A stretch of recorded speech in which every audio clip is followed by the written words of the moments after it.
কিছুদিন পূর্বেই আপনারা জানেন যে রাজনীতিতে মহাসংঘর্ষ হয়েছে গোপালগঞ্জে এনএসপির সঙ্গে আওয়ামী লীগের। এর রেশ কাটতে না কাটতেই এই 2 দিন আগেই কক্সবাজারে অনুষ্ঠিত হয় এনএসপির একটি বড় সমাবেশ। এই সমাবেশের প্রধান বক্তা হিসেবে ছিলেন দলীয় শীর্ষ নেতা নাসিরউদ্দিন পাটোয়ারী। তিনি তার বক্তব্যে বিএনপিকে উদ্দেশ্য করে বলেন, বিএনপি শীর্ষ নেতা সালাউদ্দিন সাহেব উনি একজন সন্ত্রাসী, গডফাদার, ভূমিদস্যু এবং বিভিন্ন নেগেটিভ আখ্যা দেন। এনএসপির এই নেতা আরো বলেন, বিএনপি এখন জনবিচ্ছিন্ন একটি দল, পরাজিত রাজনীতির প্রতীক। জনগণ আর ধোঁকার রাজনীতি চায় না, বাস্তব পরিবর্তনের জন্য প্রস্তুত হন। এই ধরনের নেগেটিভ মন্তব্য করাতে বিএনপি সমর্থকরা ক্ষিপ্ত হয়ে ওঠে এবং উপস্থিত বিএনপি সমর্থকরা বেশ কয়েকজন প্রতিবাদ শুরু করে এবং এই স্লোগান দিতে থাকে যে গণতন্ত্রের গলা কাটা চলবে না। বিএনপিকে অবমাননা মানে জনগণকে অবমাননা করা, জনগণকে অপমান করা। দুই পক্ষের মধ্যে উত্তপ্ত বাক্য বিনিময় হয় এবং দ্রুত সংঘর্ষের রূপ নেয়। চেয়ার ছড়াছড়ি, ধাক্কাধাক্কি, হাতাহাতি এবং স্টেজ ভাঙচুর করা হয়। এনএসপি সমর্থকরা পাল্টা প্রতিক্রিয়া জানায়, যার ফলে সংঘর্ষে ভয়াবহ রূপ নেয়। এবং এর কিছুক্ষণ পরেই শীর্ষস্থানীয় যে নেতারা এনএসপির, তারা প্রায় 2 থেকে 3 কিলোমিটার দূরেই ছিল এই সমাবেশ স্থলে।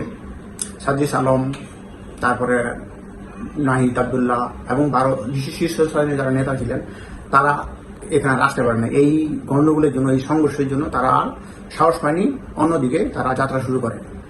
এই যে লং মার্চ যে যাত্রার এটার অংশ হিসেবে এই সমাবেশ ছিল।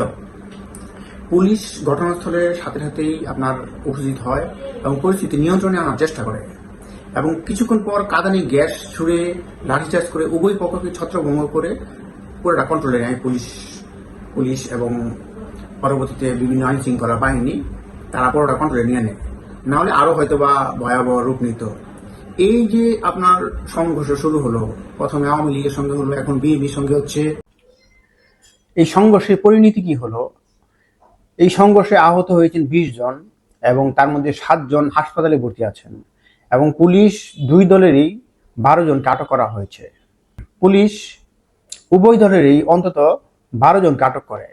সমাবেশ স্থগিত করা হয়েছে এবং পরিস্থিতি উত্তপ্ত হওয়ায় এনসিপির সমাবেশ শেষ না করেই তারা স্থগিত ঘোষণা করে।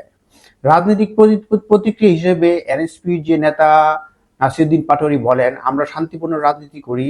বিএনপি প্রমাণ করে দিল তারা সন্ত্রাসের মাধ্যমে রাজনীতি করতে চায়।